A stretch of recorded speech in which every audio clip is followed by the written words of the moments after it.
직장인의 투자는 단순해야 한다. 월 250만 원 받는 중소기업 직장인이 철저히 기업 분석을 해서 투자할 시간이 어디 있을까?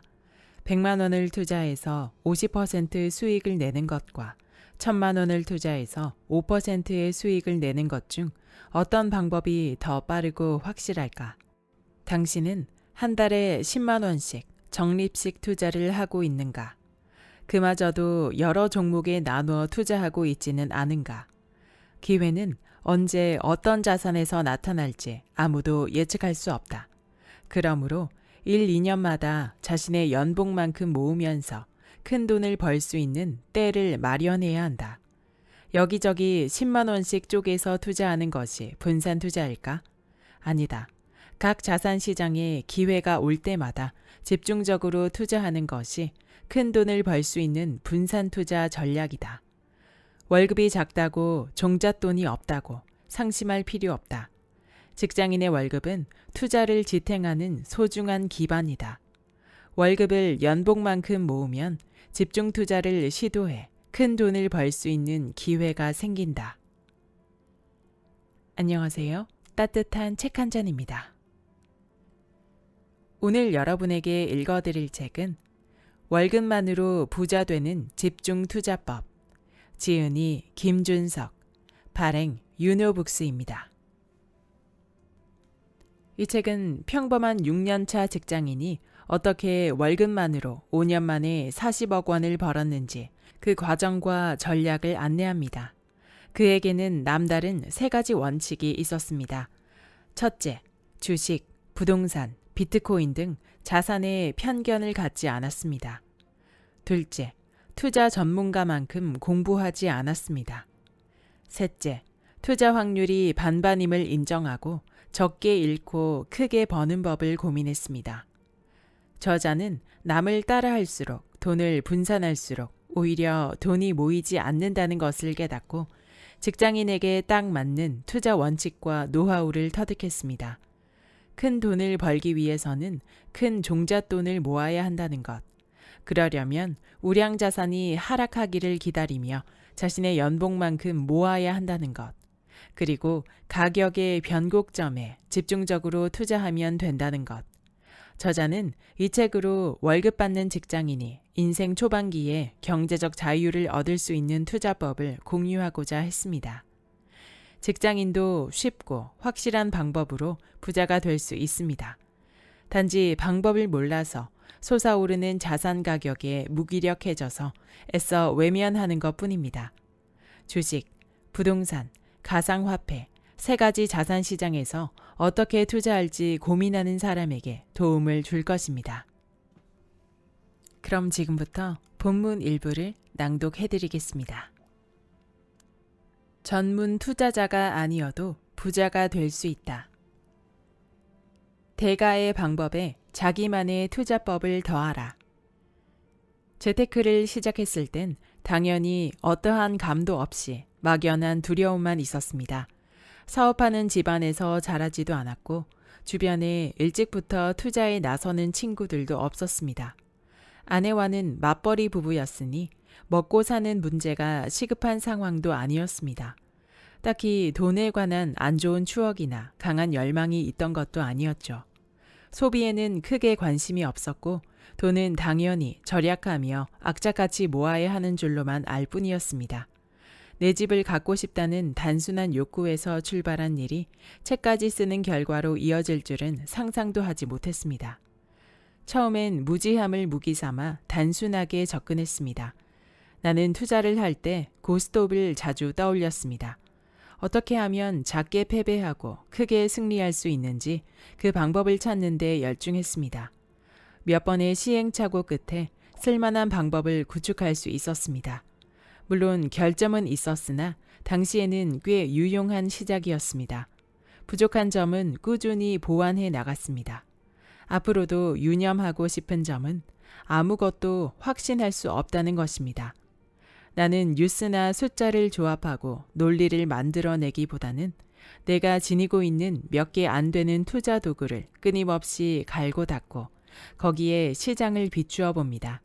투자를 너무 무겁게 시작하거나 처음부터 대가의 투자법을 습득하겠다는 도전 정신은 물론 모두 그렇지는 않으나 훗날 결과가 좋지 않을 때 다시 원점으로 되돌아오기가 어렵습니다. 대가의 투자 방법이 틀렸다는 말이 아닙니다. 평범한 사람이 꼭 투자 전문가처럼 공부하지 않아도 자기만의 방법을 구축할 수 있다는 이야기를 하고 싶었습니다. 그러므로 재무제표를 완벽하게 분석할 자신이 없다거나 산업 현황까지 들여다보며 기업 가치를 정확하게 파악할 자신이 없어도 투자를 포기하지 마세요. 투자한 자산 가격이 오르락내리락 하는데 평정심이 유지됐다면 나로서는 거짓말입니다. 그나마 이런 상황을 견딜 수 있던 이유는 확신이나 신념 때문이 아니었습니다. 과소비하지 않는 평소의 습관이 이 진폭을 견디게 했습니다. 혹시 무너진다고 해도 다시 일어설 수 있다는 막연한 믿음이 있었습니다. 최악의 경우 처음 시작했던 신혼 시절로 돌아간다고 해도 당시에 큰돈 들이며 살지 않았으니 다시 할 수 있을 거라는 생각이 마음속에 자리하고 있었으니까요. 결국은 단단한 소비 습관이 중요하다는 이야기입니다. 앞으로 자주 하게 될 이야기를 벌써 하고 말았네요. 단번에 자산을 불리는 급성장 전략, 저축 셋 곱하기 집중 투자 셋. 이제 거래 계획을 세울 단계입니다. 투자를 성공하기 위해서는 우선 어떤 시장에서 거래할지 결정해야 합니다. 그리고 선별한 자산에 집중적으로 투자를 집행해야겠죠. 기준에 따라 손절한다는 계획도 함께 세워야 합니다. 다른 사람의 거래 계획을 보는 것은 요리 레시피를 읽는 것과 비슷합니다. 몇 가지 새로운 요리는 배울 수 있겠지만 직접 재료를 썰어보고 먹어보며 당신의 취향을 찾아야 합니다. 저축 셋 곱하기 집중 투자 셋 전략은 취업하자마자 2년 동안 저축하고 특정 우량 자산에 집중적으로 투자한 뒤 그 다음 2년 동안 저축하고 또 다른 우량 자산에 집중 투자하는 식으로 저축과 집중 투자를 3회 반복하는 것이 기본 패턴입니다. 2+2+2 전략이죠. 혹시 투자하던 사이에 결혼했다면 이번엔 둘이 함께 2년의 저축 기간을 1년으로 당겨볼 수 있습니다. 2+2+2 전략은 상황에 따라 응용이 가능합니다. 아마 시장에서 소외되고 상대적으로 값싼 우량 자산을 잘 고르기만 한다면 큰 변수가 없는 한 자기 연봉에 어울리는 기초 자산이 축적될 수 있습니다. 더 쉬운 예를 들어보겠습니다. 만약 2016년에 내 집 마련에 성공하고 2018년에 나스닥 우량주와 2020년에 코스피 우량주에 각각 2년마다 집중적으로 투자했다면 이 3회의 투자만으로도 지금쯤 자산이 크게 불어났을 것입니다. 순서나 자산군을 조금만 바꿔도 결과는 마찬가지입니다. 2016년에 나스닥 우량주, 2018년에 내 집 마련, 2020년에 비트코인에 투자했다면 어떤가요? 내 집 마련하는 과정에서 부동산 대출이나 신용대출을 동원했다면 자산 규모는 꽤나 커졌겠죠. 이 중에서 순서를 정해야 한다면 첫 투자는 내 집 마련부터 하기를 제안하고 싶습니다. 네로라 하는 주식의 대가인 피터 린치 역시 주식 투자를 하기 전에 스스로 꼭 체크해야 할 것을 이야기했는데 그 첫 번째가 내 집 마련이었습니다. 일단 집이 있어야 그 다음 투자에서 여유를 찾을 수 있기 때문입니다. 상황에 따라 전략을 응용한 3가지 사례를 가정해봤습니다. 여기서 집중 투자란 한 자산군의 한 종목에 투자하는 것을 의미하며 많아도 2-3 종목 이내를 뜻합니다. 그리고 주식과 비트코인처럼 변동성이 높은 자산에 집중적으로 투자할 땐 반드시 보유한 시드 내에서만 투자해야 합니다. 주식담보대출 등 레버리지는 금물입니다. 저축 6천만 원 30세 신혼부부의 2+1+1+2 콤비네이션. C. 여자 30세는 연봉 5천만 원. D. 남자 30세는 연봉 4천만 원인 회사원입니다. 둘은 취업하자마자 결혼한 신혼부부죠. 3천만 원으로 1년 생활비를 해결하기로 합의했고 둘은 매년 6천만 원을 저축할 수 있습니다. 결혼식은 간소하게 하고 월세집을 얻어 신혼생활을 시작했습니다. 축의금과 부모님으로부터 지원받은 결혼식 비용을 그대로 모았습니다. 첫 2년은 악착같이 저축에 돌입합니다. 여기에 결혼하며 아낀 돈을 더해 내 집 마련부터 합니다. 서울, 수도권, 지방광역시 아파트 중 입지가 상대적으로 우수한 곳을 차례로 걸러 선택합니다. 현재 삶의 질을 중시한다면 신축, 지금은 고통스럽더라도 미래 가치를 극대화하고 싶다면 재건축이 가능한 아파트를 골라봅니다. 부부 연봉의 10배 또는 여력에 따라 그 이상 수준의 집이면 괜찮은 것 같습니다. 첫 내 집 마련이니 가능하면 직장인 대출도 활용합니다. 2년이 부족하다면 3년으로 저축 기간을 연장할 수 있습니다. 내 집 마련 이후에는 1년 또는 2년 단위로 돈을 모으며 부동산 이외의 우량 자산에 집중 투자를 단행합니다. 만약 그 사이에 아기가 태어난다면 아마 저축이 힘겨워질 것입니다. 부모가 되면 집중 투자도 어려워집니다. 혹시 모를 손실을 더 예민하게 경계해야 하고 복구하기도 어려우니까요. 가능하면 취업하고 결혼한 후 초반 5, 6년 내에 전력을 다해야 합니다. 연봉 3천만 원, 26세 여성의 2+2+2 콤비네이션. B. 여자 26세는 연봉 3천만 원인 공기업에 취업했습니다. 지방 소도시에 근무합니다. 매년 2천만 원을 저축할 계획입니다. 첫 2년간 저축해서 모은 시드로 코스닥 상위 10위권 내 기업을 하나 선택해 집중적으로 투자합니다. A에 비해 첫 투자가 위험해 보이지만 나이도 젊고 아직 미혼이라 감수해봅니다. 대신 그 이후에도 좌고우면하지 말고 다시 2년 동안 부지런히 저축합니다. 그 사이에 지난 2년 동안 투자했던 주식이 올랐다면 매도하고 대출을 활용해서 직장과 가까운 지방광역시에 내 집부터 마련합니다. 우선 2년이라는 시간 동안 처음 투자했던 종목이 하락했을 수도 있고 광역시의 부동산 가격이 올랐을 수도 있습니다. 미래는 알 수 없습니다. 다음 투자 선택은 상황에 따라 달라질 수밖에 없습니다. 마지막 2년 동안 저축한 세 번째 시드로는 미국 S&P 500 지수에 포함된 우량 주식을 매수합니다. 과연 6년 뒤에는 어떤 결과를 받게 될까요? 결과는 아무도 알 수 없습니다. 하지만 투자했던 모든 자산이 0으로 수렴하는 일은 없을 것입니다. 6년이 지나도 아직 32세입니다. 마침 32세에 결혼하게 된다면 배우자와 함께 앞서 C와 D 부부가 썼던 방법을 비슷하게 진행해 볼 수도 있습니다. 20대 중반에 취업하고 저축해 집중 투자를 일찍 경험한 사람은 30대 초반에 한 번 더 기회를 갖게 됩니다. 이 과정에 필요한 기술, 즉 어떤 자산을 선택하고 어떻게 위험을 관리할지는 후에 구체적으로 설명하겠습니다. 저축, 집중 투자 콤비네이션을 2번이나 반복할 수 있고 적어도 자산 가격이 장기적으로 우상향하면 12년 뒤 B의 자산은 안정적인 수준에 도달할 것입니다. 저축 시기를 앞당기면 앞당길수록 재테크의 초반 기세를 잡기에 유리합니다. 추세에 올라타고 싶다면 변곡점을 찾아라. 나는 첫째, 잃지 않는 투자. 둘째, 수익이 발생했을 때 길게 유지할 수 있는 투자를 해보고 싶었습니다. 그리고 이런 방법도 있다는 이야기를 나눌 수 있어 즐겁습니다. 나의 투자법이 완벽하다고 말할 수는 없지만 여전히 주의 깊게 관리하고 있습니다. 초보 투자자 역시 생소하더라도 자기만의 기준이 있어야 오랫동안 투자를 지속할 수 있다는 사실을 공유할 수 있어 다행이고요.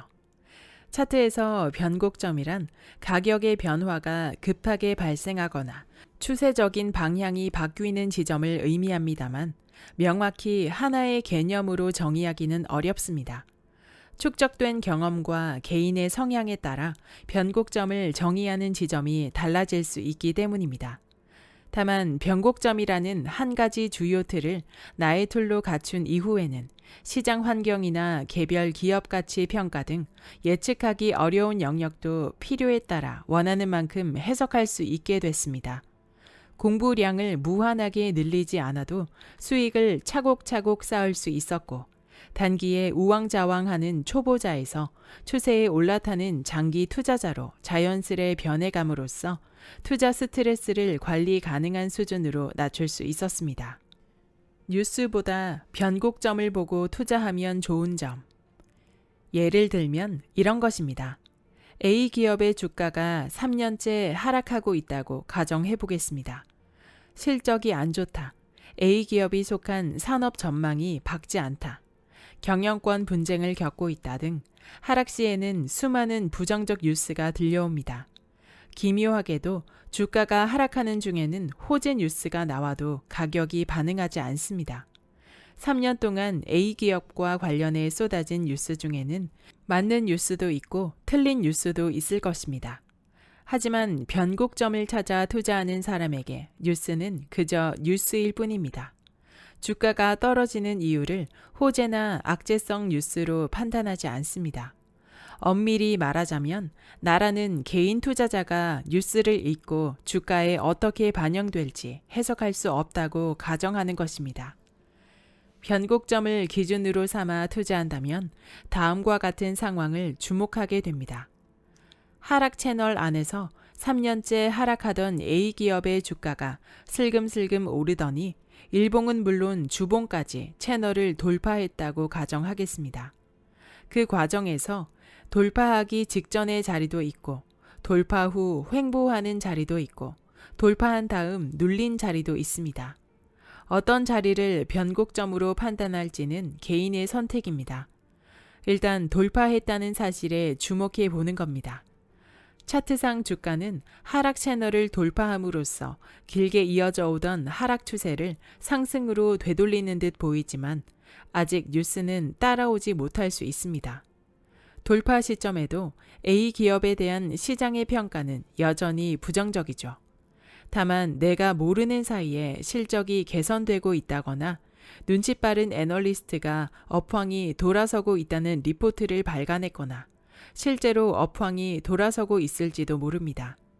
자세한 내막은 알 수 없지만 가격, 그러니까 수많은 수요자와 공급자의 거래로 형성되는 주가가 먼저 슬쩍 속내를 드러낸 것일 수 있다는 점이 중요합니다.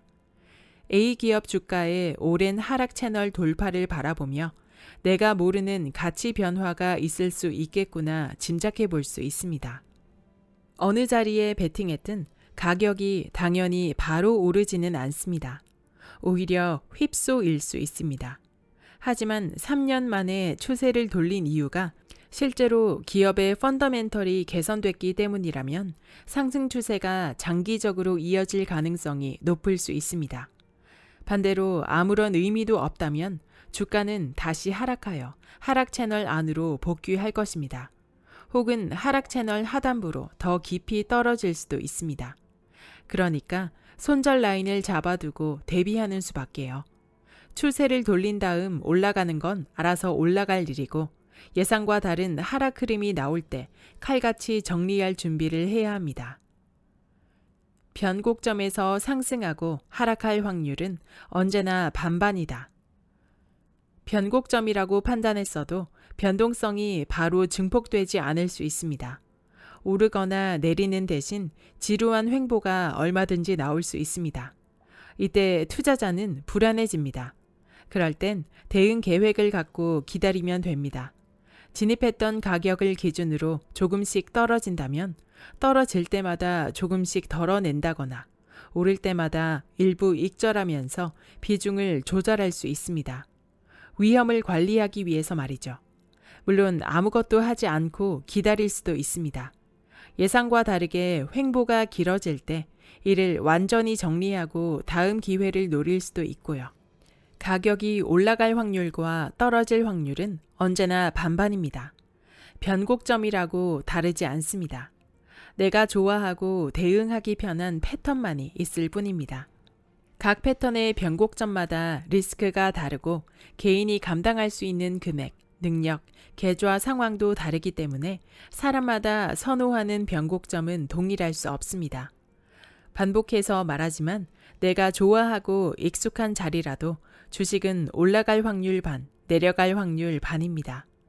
변곡점이란 추세의 전환을 의미하거나 그 지점으로부터 변동성이 증폭될 수 있음을 뜻할 뿐이지 꼭 오르는 지점이라고 할 수 없으니까요. 변동성을 더 극적으로 활용하고 싶다면 매수 계획 중인 종목이 현재 시장의 주도주인지 확인하는 것도 한 방법입니다. 주가는 경기 상황 등 외부 요인과 수급으로 인한 내부 요인 및 투자자의 심리 등에 의해 변동성이 증폭됩니다. 주도 업종의 주도주는 업황, 수급, 심리 모든 측면에서의 대중의 관심이 집중되어 있죠. 쏠림 현상이 나타날 수 있습니다. 상승 추세에 들어섰을 때 수급이 몰리면서 변동성이 극대화될 수 있습니다. 상승의 변곡점을 제대로 포착할 수 있다면 큰 수익이 가능합니다. 또는 지수 차트를 확인하여 시장이 상승 추세에 있는지, 횡보 구간인지, 하락 추세인지 파악하고 하락 추세라면 차라리 매수하지 않고 때를 기다릴 수도 있습니다. 변동성이 하방으로 쏠리는 상황에서는 투자 규모를 축소함으로써 위험을 관리합니다. 아무리 좋은 종목이라도 전체 시장 분위기가 좋지 않다면 상승 확률이 급격히 떨어질 수밖에 없으니까요. 인플레이션 시대에 집이 없다면 집값 하락에 베팅한 것과 같다. 1주택은 중립 포지션, 무주택은 숏 포지션. 우선 집을 투자의 관점에서 살펴보겠습니다. 롱, 숏이라는 단어를 들어봤나요?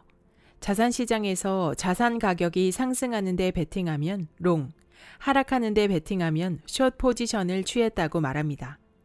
흔히 무주택 상태를 롱도 숏도 아닌 중립 포지션이라고 생각하기 쉬우나 꼭 그렇지는 않습니다. 오히려 무주택은 그 자체로 숏 포지션, 즉 하락에 베팅했다고 볼 수 있습니다. 1주택이 중립 포지션에 가깝습니다. 장기적으로 돈의 가치는 하락하고 물가는 상승해 왔습니다. 1주택은 인플레이션 해지 수단으로 화폐 가치 하락을 대비하는 가장 훌륭한 대안입니다. 항상 강조했지만 우리는 자산 가격의 하락 못지않게 돈의 가치 하락에도 대비해야 합니다. 주식시장에는 전문가 집단인 기관 투자자가 존재합니다. 그들이 어떤 방법으로 중립 포지션을 취하는지 알면 왜 주택을 구매해야 하는지 이해가 쉬워집니다.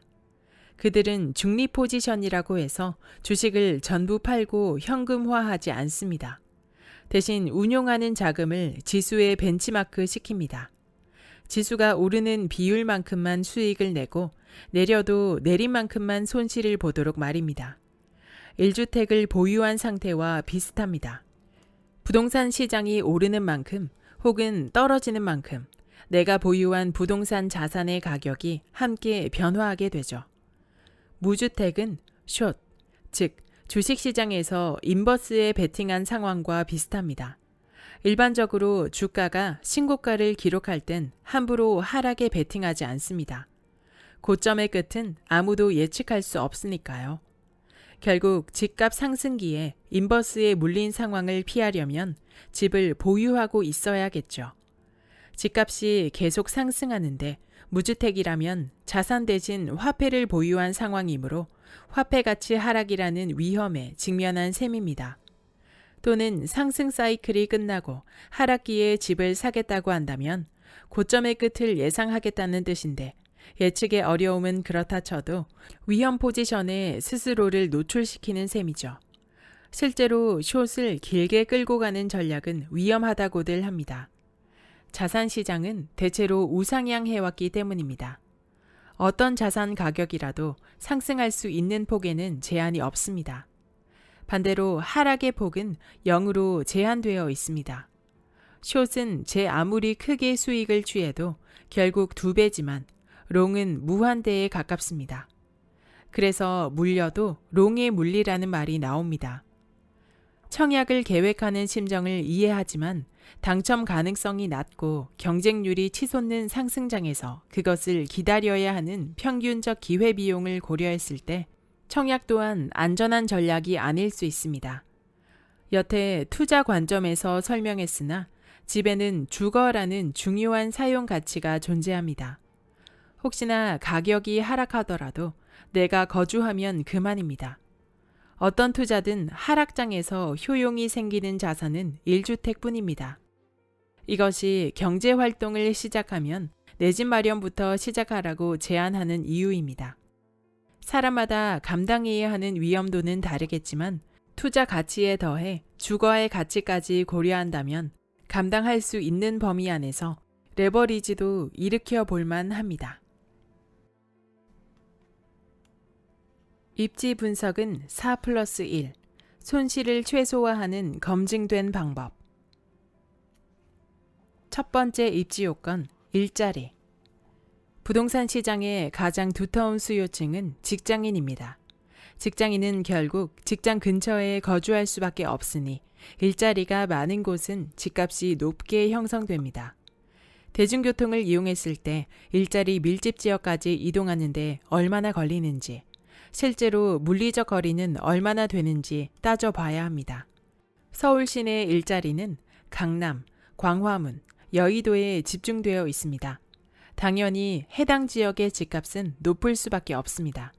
실제로 강남구는 전국 226개의 시군구 중 거주 인구보다 출퇴근 인구가 더 많은 유일한 지역입니다. 직주 근접 수요가 탄탄하니 집값이 고공행진할 수밖에요. 지방이라면 시청, 법원 등 공공기관 또는 산업 클러스터, 대기업 공장 밀집 지역이 부동산 하락기에 가격 방어가 상대적으로 견고하겠죠. 수도권은 물리적 거리보다 시간적 거리가 더 중요합니다.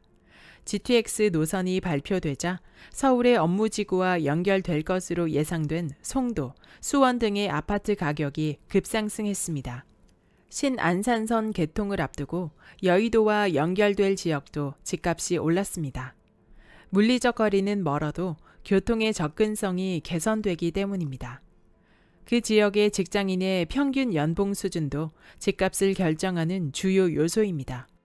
서울에 연봉 높은 대기업이 몰려 있으니 집값이 타 지역보다 높게 형성됩니다. 집값이 미쳤다고 하면서도 사람들은 서울로 모일 수밖에 없습니다. 돈을 벌기 위해서요. 항구 도시 또는 산업 도시의 아파트 가격이 견고한 이유도 비슷합니다. 집은 직장 근처로 구해야 출퇴근 시간을 아낄 수 있습니다. 그렇지만 직장이 외진 곳 또는 지방의 소도시에 위치했다면 거주는 직장 근처에서 하되 매수는 도심권에 해야겠죠. 부동산 상승기에 혹시나 소외되지 않도록 말입니다. 두 번째 입지 요건, 교통.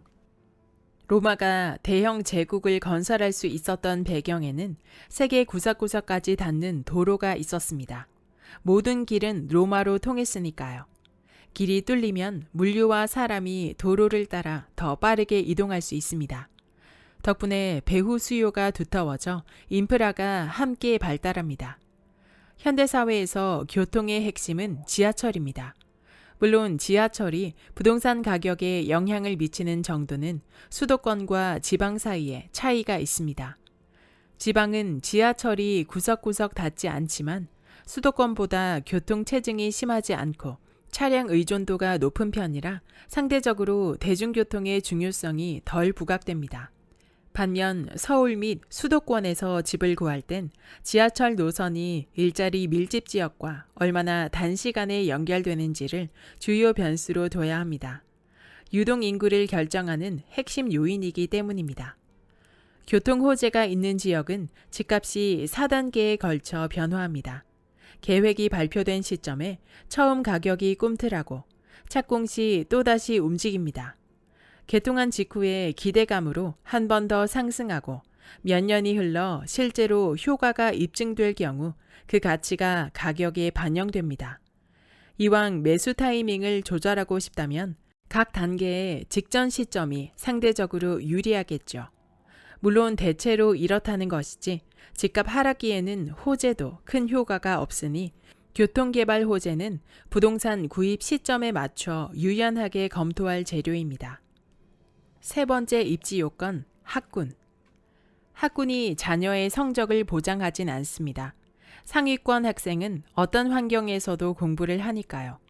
공부는 억지로 시킨다고 되는 것이 아닙니다.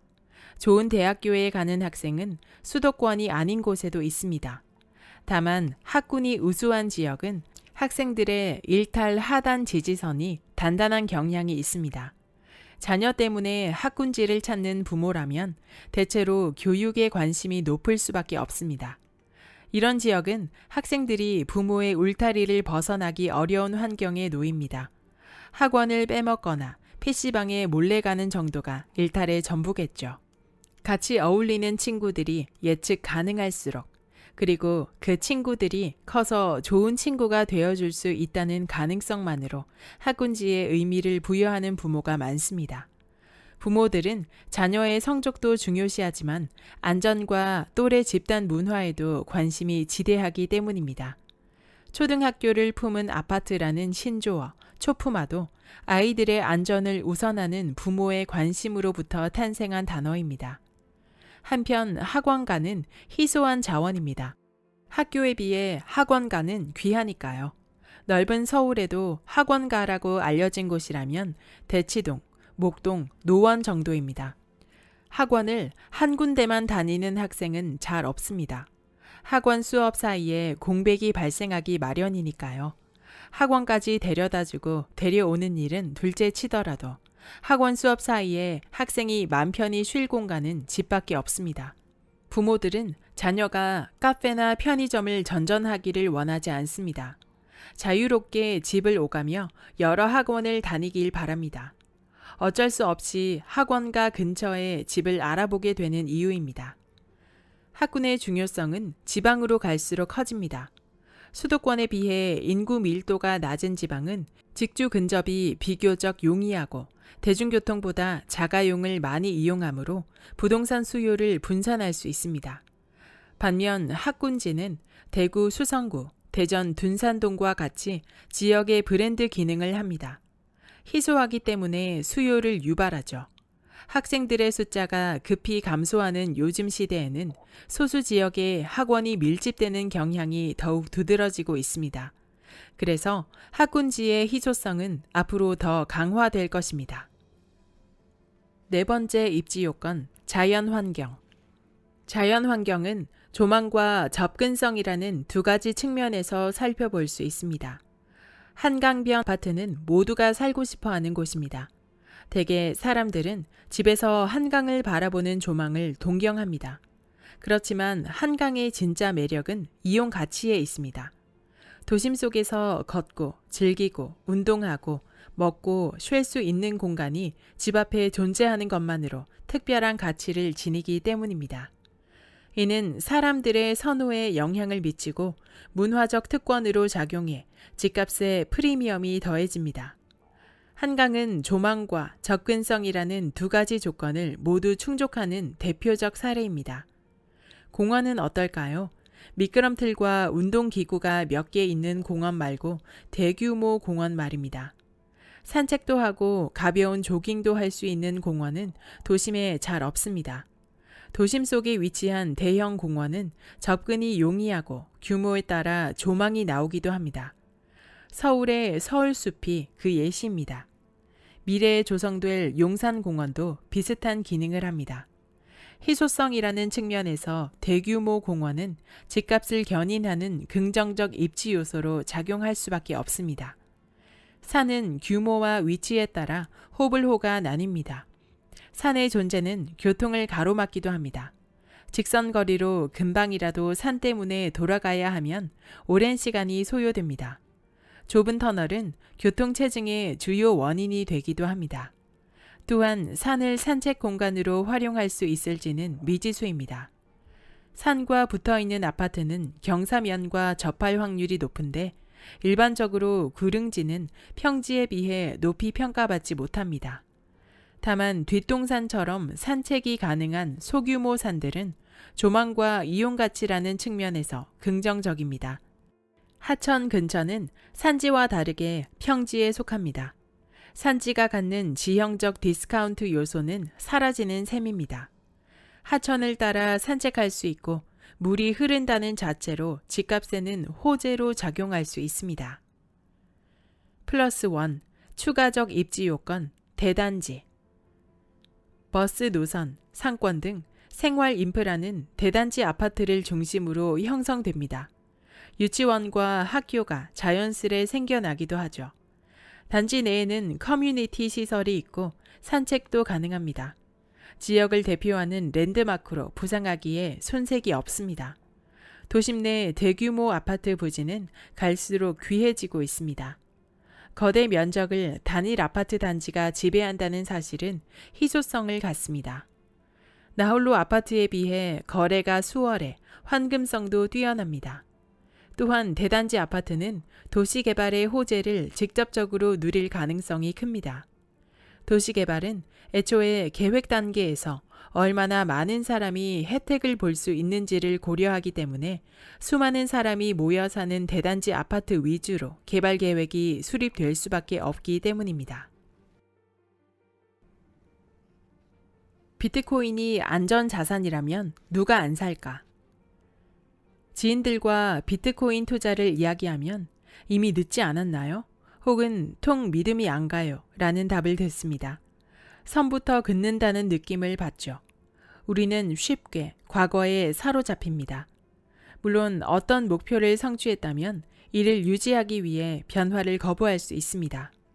변화를 주더라도 지위를 견고히 하며 천천히 변해가야 편안합니다. 하지만 도약하기 위해서는 새로운 시도가 필요하겠죠. 본능적으로 거부감이 드는 대상이라도 일단 관심을 기울이는 태도가 중요하고요. 스탠퍼드 대학교의 심리학자 캐롤 드웩 교수는 인간의 본질을 고정 마인드셋과 성장 마인드셋으로 구분했습니다. 고정 마인드셋을 가진 사람은 인간의 타고난 자질은 변하지 않는다고 믿습니다. 이들에게 성공이란 자신이 갖고 태어난 재능을 증명하는 일입니다. 반대로 성장 마인드셋 세계에서 성공은 각자가 가진 재능과 관심사가 다를지라도 누구나 노력하면 성장할 수 있음을 뜻합니다. 도전에 실패해도 좌절하는 대신 이를 성공으로 향하는 과정이라고 받아들입니다. 드웩 교수는 10살짜리 아이들을 상대로 실험을 했습니다. 아이들이 어렵다고 느낄 만한 문제들을 주고 반응을 살폈습니다. 어떤 아이들은 도전 자체를 즐거워했습니다. 이 문제가 나에게 유익한 도움이 되면 좋겠어요 라고 말하는 아이도 있었다고 합니다. 이 아이들은 자기 자신한테 성장 가능성이 있음을 무의식적으로 자각하고 있던 겁니다. 긍정적이었던 이들은 문제를 해결하지 못하더라도 자신의 실수에서 배울 점을 찾고 또 고치려 노력했습니다. 반대로 어떤 아이들은 문제를 받자마자 풀 수 없는 문제라며 좌절했습니다. 눈에 보이는 어려움에 사로잡힌 셈입니다. 실제로 그들의 뇌는 경직되었고 도전을 회피했습니다. 대신 자신보다 못하는 아이를 찾으며 위안을 받는 모습을 보였습니다. 투자의 세계에서 젊은 세대의 약점이라면 상대적으로 적은 시드입니다. 하지만 젊은 세대에게는 뛰어난 학습 능력과 도전 의식이 있습니다. 기회의 문은 진작 닫혔다고 좌절하며 현 상황에 머무를지, 자신의 성장 가능성을 믿고 도전할지는 선택의 문제이지만 당신의 인생을 한 단계 업그레이드하고 싶다면 성장 마인드셋을 탑재해야 합니다.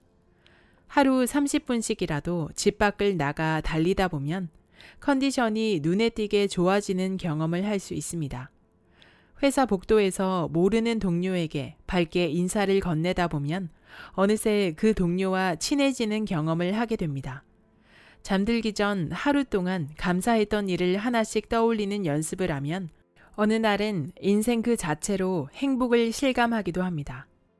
고정 마인드셋만 가진 사람, 성장 마인드셋만 가진 사람은 없습니다. 젊은 시절엔 약점보다 강점을, 그러니까 고정 마인드셋보단 성장 마인드셋을 부각할 수 있어야 당신의 투자 생활에 유리할 것입니다. 끝났다며 좌절할 것인가? 가능성을 찾아낼 것인가? 가상세계는 과거에도 존재했습니다. 대체로 게임의 형태였죠. 그러나 확장성에 한계가 있습니다. 디지털 공간의 모든 것이 복사 가능했기 때문입니다. 화폐만 해도 그렇습니다. 어떤 게임 회사가 게임머니를 통제하고 마구 찍어낼 수 있다면 화폐로서 갖춰야 할 희소성은 물론 신뢰성마저 잃게 됩니다. 하지만 블록체인 기술과 가상자산의 등장으로 이러한 한계가 극복되고 있습니다. 이제는 디지털 공간에서 경제활동이 가능해졌죠. 얼마 전 페이스북이 사명을 메타로 바꿨습니다. 가상세계의 선두기업 또는 플랫폼 그 자체가 되겠다는 포부를 밝힌 듯 했죠. 디지털 세상에서 경제 시스템이 구축 가능하다면 돈을 따라 우리의 일터, 취미, 쇼핑, 부동산, 문화 등 모든 것이 가상세계로 옮겨갈 수 있습니다.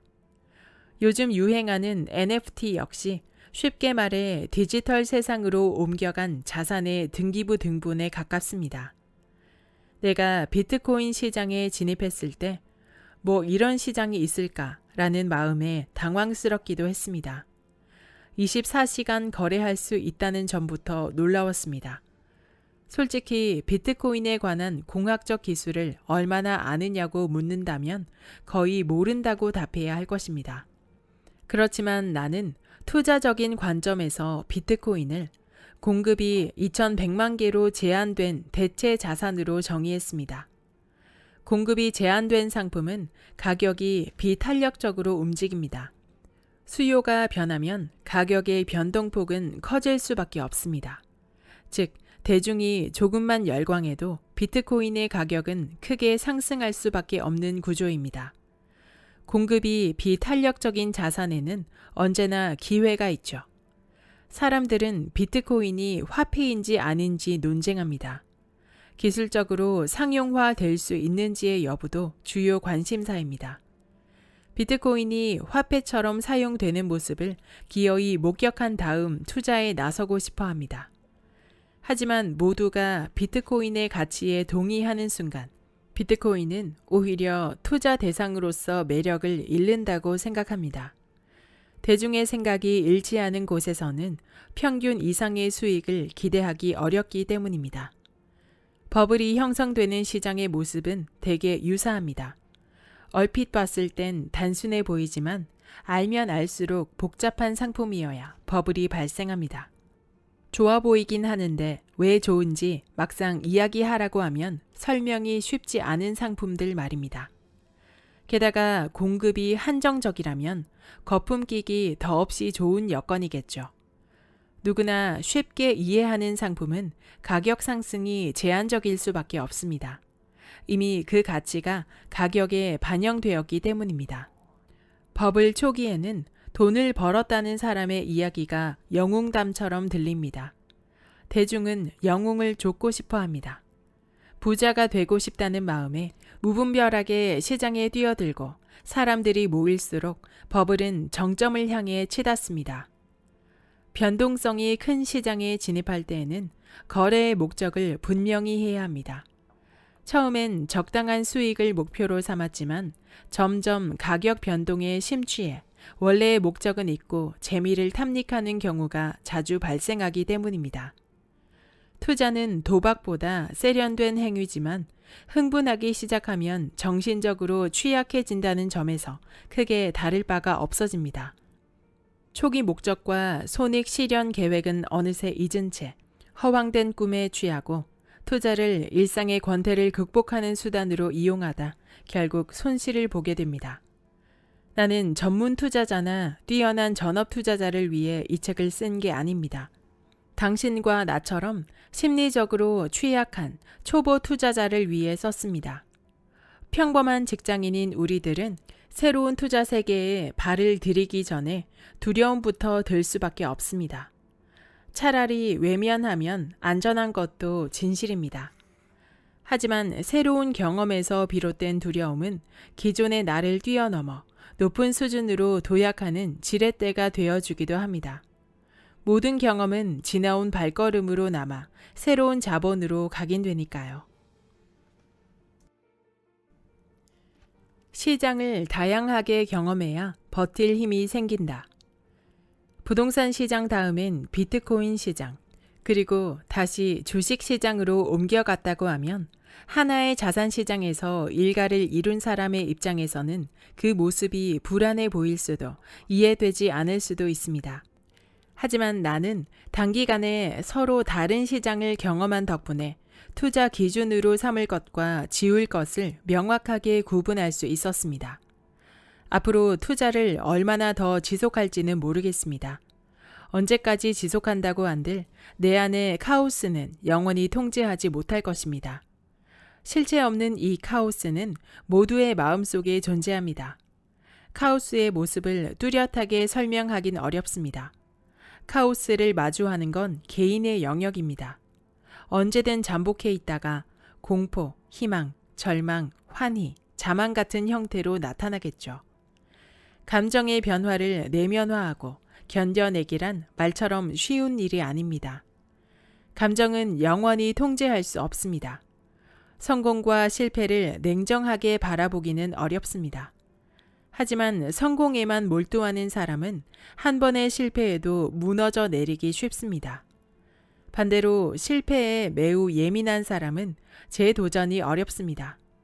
외부 충격이 발생했을 때 좋아, 견뎌보자 라고 마음 먹는다고 해서 견뎌지는 게 아니기 때문이죠. 견뎌봤으니까 견디겠지 라는 경험적인 태도도 만능 열쇠는 아닙니다.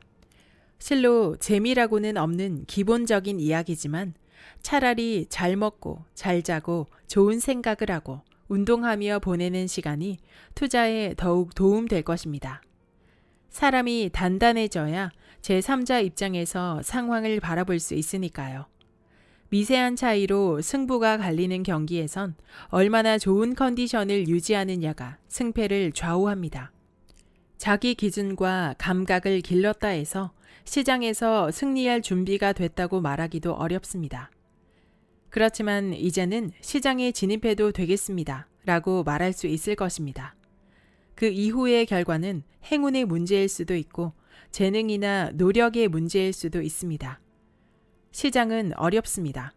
그러니까 기회를 많이 가져볼 수 있는 시기, 실패하더라도 재도전이 가능한 사회 초년생 시절에 투자를 시작해야 합니다.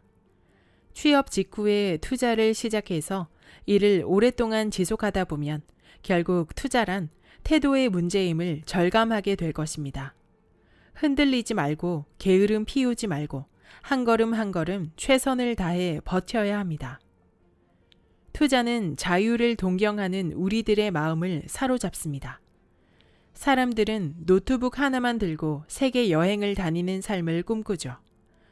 와이파이가 터지는 곳이라면 매도 버튼을 누르며 끊임없이 여행할 수 있다는 환상 말입니다.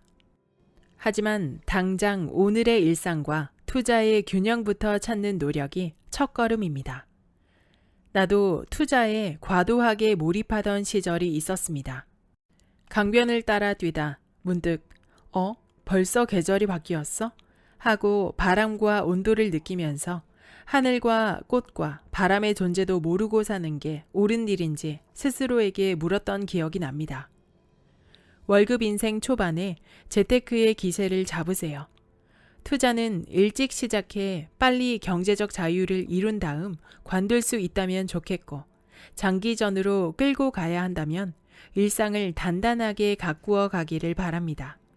이것이 당신의 계좌와 일상생활을 모두 풍성하게 만들어주는 유일한 방법이라는 것이 나의 마지막 조언입니다.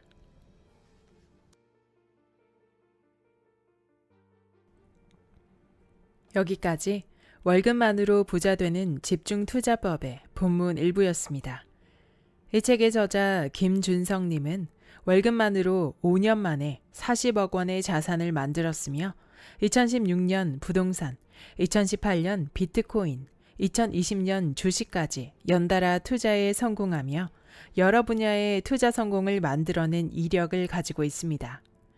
현재는 강남에 집을 마련했고 주식과 비트코인에만 20억 원 가까이를 투자하며 30대 중반에 꿈꾸던 경제적 자유를 달성하였습니다. 저자는 투자서를 쓰기에는 시기상조라 생각했지만 막 직장에 입사한 20대 후배들이 딱 5년만 일찍 태어났다면 좋았을 텐데 라고 말하며 자산 상승의 기회를 놓쳤다고 좌절하는 모습을 보며 언제나 기회는 존재한다고 자신의 투자 경험과 노하우를 공유하기 위해 이 책을 쓰게 되었다고 밝히고 있습니다. 이어 저자는 이 책에서 막 직장에 입사한 후 결혼해서 아이를 낳기 전인 사회초년생 5, 6년간의 시간이 재테크의 골든타임이라는 점을 전제로 이 책의 이야기를 시작합니다. 물론 어느 때이든 각자의 때가 있겠지만 저자는 자신의 경험을 토대로 사회초년생들을 염두에 두고 이 책을 썼고 투자의 시작은 빠를수록 좋은 것이 사실이겠죠. 저자는 취업 후 6년간의 베스트 투자 전략을 2+2+2로 제시하고 있습니다. 2년간 자신의 연봉만큼 모으고 나서 우량자산 한 군데에 집중 투자한 후 똑같이 2번을 반복하는 것입니다. 종잣돈을 최선을 다해서 모으고 그 종잣돈을 분산하지 않고 한 가지 자산에 집중 투자하여 수익을 극대화하는 전략입니다. 그리고 저자는 투자를 하면서 이론부터 실전까지 너무 깊이 들어가지 않고 가격의 변곡점을 찾아 투자하되 손절은 냉정하게 실행하는 자신만의 노하우를 찾아내어 반복함으로써 수익을 꾸준히 낼 수 있었다고 말합니다. 실제 저자가 주식 투자를 할 때 사용한 종목을 찾고 그래프를 통해 변곡점을 찾고 매수와 매도 타이밍을 정하는 방법은 책 속에 자세하게 설명이 되어 있으므로 직접 읽어보신다면 많은 도움이 되실 것 같습니다. 저자는 부동산, 주식, 비트코인 세 가지 자산에 모두 투자를 실행하며 기회의 문을 계속해서 열어나가기 위해 노력했다고 말합니다. 기회의 문은 언제 어디서 열릴지 모른다는 성장 마인드셋이 저자의 투자 성공 비법의 핵심인지도 모르겠습니다. 저자는 글솜씨도 매우 좋아서 내용의 이해도 쉬웠고 그 비유와 매끄러운 서술이 인상 깊었습니다. 투자에 새로운 아이디어를 얻고 싶다면 특히 20, 30대 직진 투자자라면 꼭 한번 이 책을 통해 투자 노하우를 얻어가시길 추천드립니다. 구독과 좋아요와 댓글은 큰 힘이 됩니다. 다음 영상에서 만나요.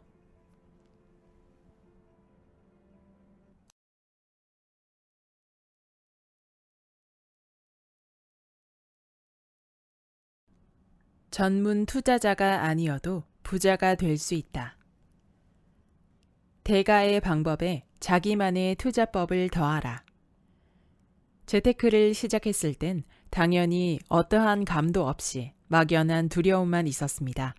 사업하는 집안에서 자라지도 않았고 주변에 일찍부터 투자에 나서는 친구들도 없었습니다.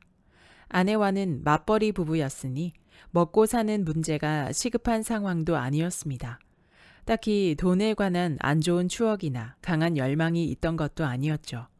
소비에는 크게 관심이 없었고 돈은 당연히 절약하며 악착같이 모아야 하는 줄로만 알 뿐이었습니다. 내 집을 갖고 싶다는 단순한 욕구에서 출발한 일이 책까지 쓰는 결과로 이어질 줄은 상상도 하지 못했습니다. 처음엔 무지함을 무기 삼아 단순하게 접근했습니다. 나는 투자를 할 때 고스톱을 자주 떠올렸습니다. 어떻게 하면 작게 패배하고 크게 승리할 수 있는지 그 방법을 찾는 데 열중했습니다. 몇 번의 시행착오 끝에 쓸만한 방법을 구축할 수 있었습니다. 물론 결점은 있었으나 당시에는 꽤 유용한 시작이었습니다. 부족한 점은 꾸준히 보완해 나갔습니다. 앞으로도 유념하고 싶은 점은 아무것도 확신할 수 없다는 것입니다. 나는 뉴스나 숫자를 조합하고 논리를 만들어내기보다는 내가 지니고 있는 몇 개 안 되는 투자 도구를 끊임없이 갈고 닦고 거기에 시장을 비추어 봅니다. 투자를 너무 무겁게 시작하거나 처음부터 대가의 투자법을 습득하겠다는 도전 정신은 물론 모두 그렇지는 않으나 훗날 결과가 좋지 않을 때 다시 원점으로 되돌아오기가 어렵습니다. 대가의 투자 방법이 틀렸다는 말이 아닙니다. 평범한 사람이 꼭 투자 전문가처럼 공부하지 않아도 자기만의 방법을 구축할 수 있다는 이야기를 하고 싶었습니다. 그러므로 재무제표를 완벽하게 분석할 자신이 없다거나 산업 현황까지 들여다보며 기업 가치를 정확하게 파악할 자신이 없어도 투자를 포기하지 마세요. 투자한 자산 가격이 오르락내리락 하는데 평정심이 유지됐다면 나로서는 거짓말입니다. 그나마 이런 상황을 견딜 수 있던 이유는 확신이나 신념 때문이 아니었습니다. 과소비하지 않는 평소의 습관이 이 진폭을 견디게 했습니다. 혹시 무너진다고 해도 다시 일어설 수 있다는 막연한 믿음이 있었습니다.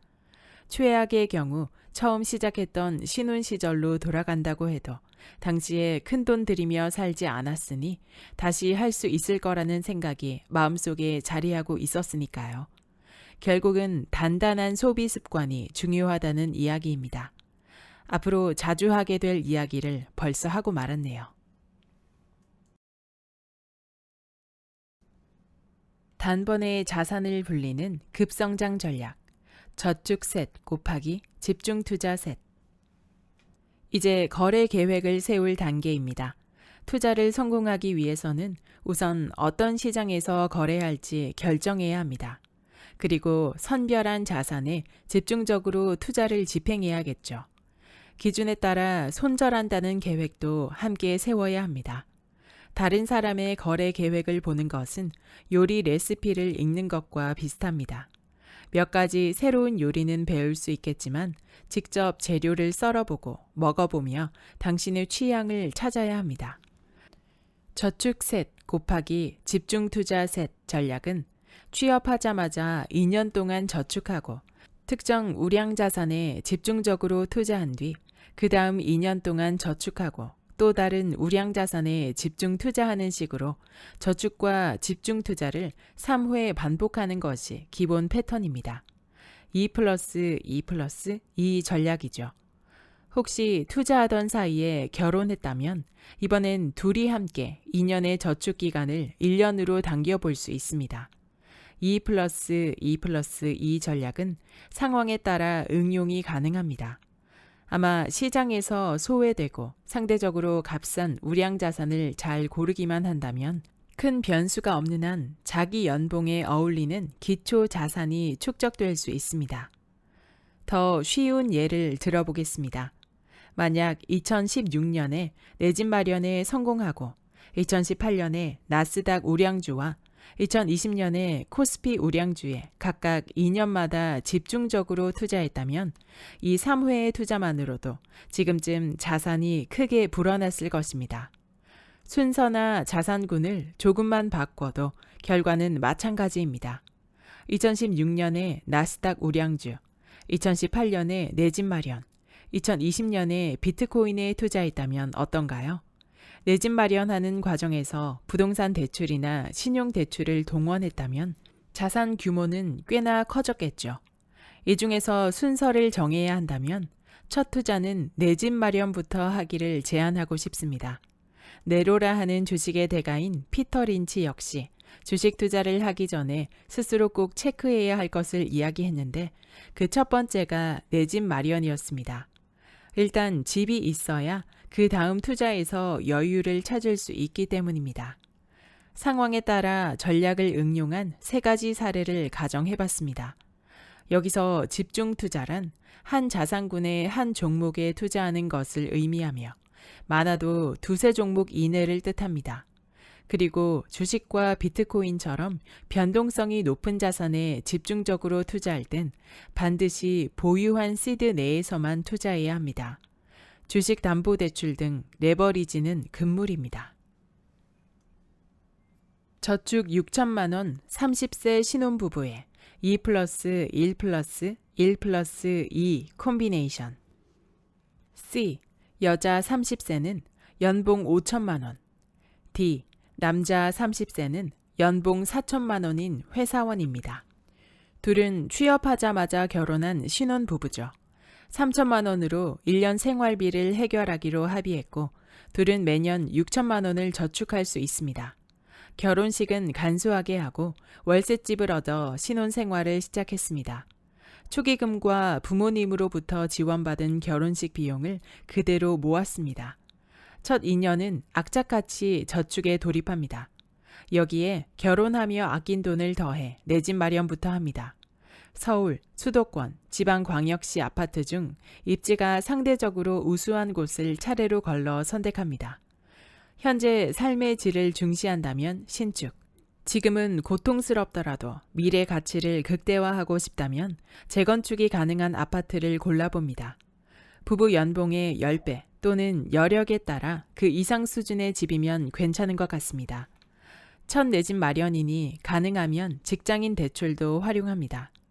2년이 부족하다면 3년으로 저축 기간을 연장할 수 있습니다. 내 집 마련 이후에는 1년 또는 2년 단위로 돈을 모으며 부동산 이외의 우량 자산에 집중 투자를 단행합니다. 만약 그 사이에 아기가 태어난다면 아마 저축이 힘겨워질 것입니다. 부모가 되면 집중 투자도 어려워집니다. 혹시 모를 손실을 더 예민하게 경계해야 하고 복구하기도 어려우니까요. 가능하면 취업하고 결혼한 후 초반 5, 6년 내에 전력을 다해야 합니다. 연봉 3천만 원 26세 여성의 2+2+2 콤비네이션. B. 여자 26세는 연봉 3천만 원인 공기업에 취업했습니다. 지방 소도시에 근무합니다. 매년 2천만 원을 저축할 계획입니다. 첫 2년간 저축해서 모은 시드로 코스닥 상위 10위권 내 기업을 하나 선택해 집중적으로 투자합니다. A에 비해 첫 투자가 위험해 보이지만 나이도 젊고 아직 미혼이라 감수해봅니다. 대신 그 이후에도 좌고우면하지 말고 다시 2년 동안 부지런히 저축합니다. 그 사이에 지난 2년 동안 투자했던 주식이 올랐다면 매도하고 대출을 활용해서 직장과 가까운 지방광역시에 내 집부터 마련합니다. 우선 2년이라는 시간 동안 처음 투자했던 종목이 하락했을 수도 있고 광역시의 부동산 가격이 올랐을 수도 있습니다. 미래는 알 수 없습니다. 다음 투자 선택은 상황에 따라 달라질 수밖에 없습니다.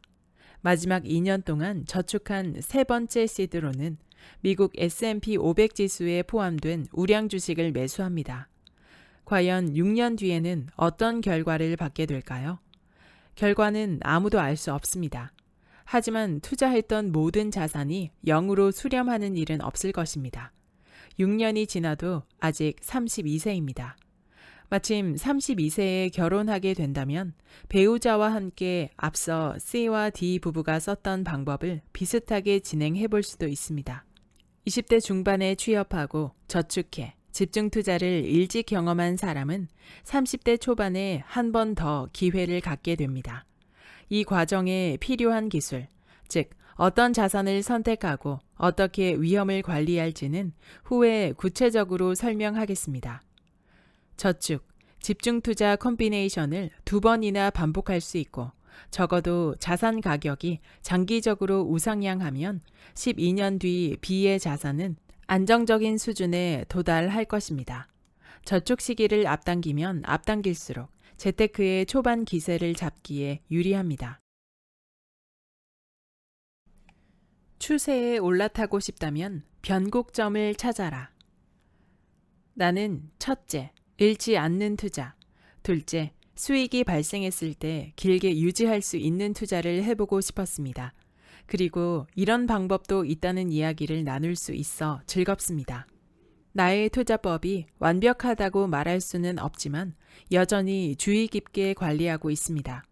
초보 투자자 역시 생소하더라도 자기만의 기준이 있어야 오랫동안 투자를 지속할 수 있다는 사실을 공유할 수 있어 다행이고요. 차트에서 변곡점이란 가격의 변화가 급하게 발생하거나 추세적인 방향이 바뀌는 지점을 의미합니다만 명확히 하나의 개념으로 정의하기는 어렵습니다. 축적된 경험과 개인의 성향에 따라 변곡점을 정의하는 지점이 달라질 수 있기 때문입니다. 다만 변곡점이라는 한 가지 주요 틀을 나의 툴로 갖춘 이후에는 시장 환경이나 개별 기업 가치 평가 등 예측하기 어려운 영역도 필요에 따라 원하는 만큼 해석할 수 있게 됐습니다. 공부량을 무한하게 늘리지 않아도 수익을 차곡차곡 쌓을 수 있었고, 단기에 우왕좌왕하는 초보자에서 추세에 올라타는 장기 투자자로 자연스레 변해감으로써 투자 스트레스를 관리 가능한 수준으로 낮출 수 있었습니다. 뉴스보다 변곡점을 보고 투자하면 좋은 점. 예를 들면 이런 것입니다. A 기업의 주가가 3년째 하락하고 있다고 가정해 보겠습니다. 실적이 안 좋다. A 기업이 속한 산업 전망이 밝지 않다. 경영권 분쟁을 겪고 있다 등 하락 시에는 수많은 부정적 뉴스가 들려옵니다. 기묘하게도 주가가 하락하는 중에는 호재 뉴스가 나와도 가격이 반응하지 않습니다. 3년 동안 A 기업과 관련해 쏟아진 뉴스 중에는 맞는 뉴스도 있고 틀린 뉴스도 있을 것입니다. 하지만 변곡점을 찾아 투자하는 사람에게 뉴스는 그저 뉴스일 뿐입니다. 주가가 떨어지는 이유를 호재나 악재성 뉴스로 판단하지 않습니다. 엄밀히 말하자면 나라는 개인 투자자가 뉴스를 읽고 주가에 어떻게 반영될지 해석할 수 없다고 가정하는 것입니다. 변곡점을 기준으로 삼아 투자한다면 다음과 같은 상황을 주목하게 됩니다. 하락 채널 안에서 3년째 하락하던 A 기업의 주가가 슬금슬금 오르더니 일봉은 물론 주봉까지 채널을 돌파했다고 가정하겠습니다. 그 과정에서 돌파하기 직전의 자리도 있고, 돌파 후 횡보하는 자리도 있고, 돌파한 다음 눌린 자리도 있습니다. 어떤 자리를 변곡점으로 판단할지는 개인의 선택입니다. 일단 돌파했다는 사실에 주목해 보는 겁니다.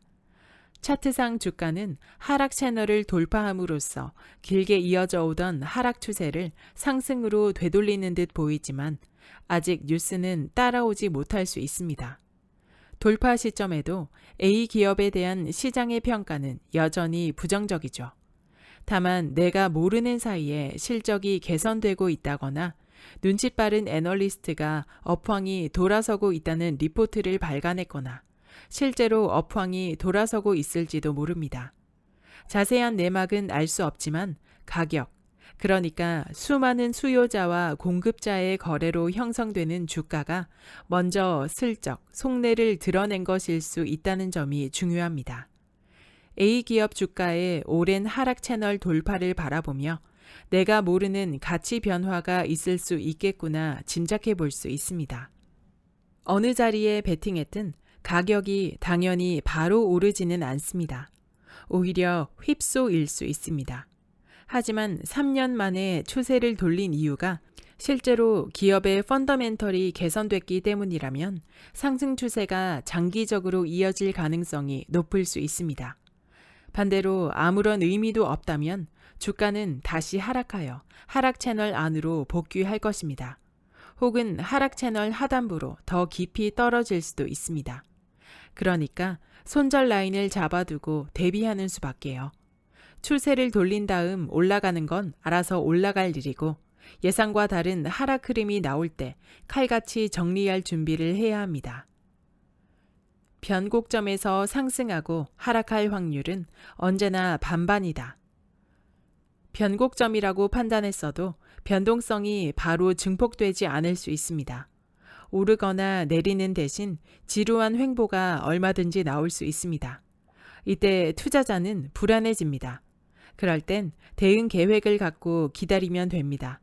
진입했던 가격을 기준으로 조금씩 떨어진다면 떨어질 때마다 조금씩 덜어낸다거나 오를 때마다 일부 익절하면서 비중을 조절할 수 있습니다. 위험을 관리하기 위해서 말이죠. 물론 아무것도 하지 않고 기다릴 수도 있습니다. 예상과 다르게 횡보가 길어질 때 이를 완전히 정리하고 다음 기회를 노릴 수도 있고요. 가격이 올라갈 확률과 떨어질 확률은 언제나 반반입니다. 변곡점이라고 다르지 않습니다.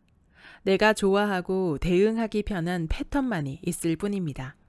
각 패턴의 변곡점마다 리스크가 다르고 개인이 감당할 수 있는 금액, 능력, 계좌 상황도 다르기 때문에 사람마다 선호하는 변곡점은 동일할 수 없습니다. 반복해서 말하지만 내가 좋아하고 익숙한 자리라도 주식은 올라갈 확률 반, 내려갈 확률 반입니다. 변곡점이란 추세의 전환을 의미하거나 그 지점으로부터 변동성이 증폭될 수 있음을 뜻할 뿐이지 꼭 오르는 지점이라고 할 수 없으니까요.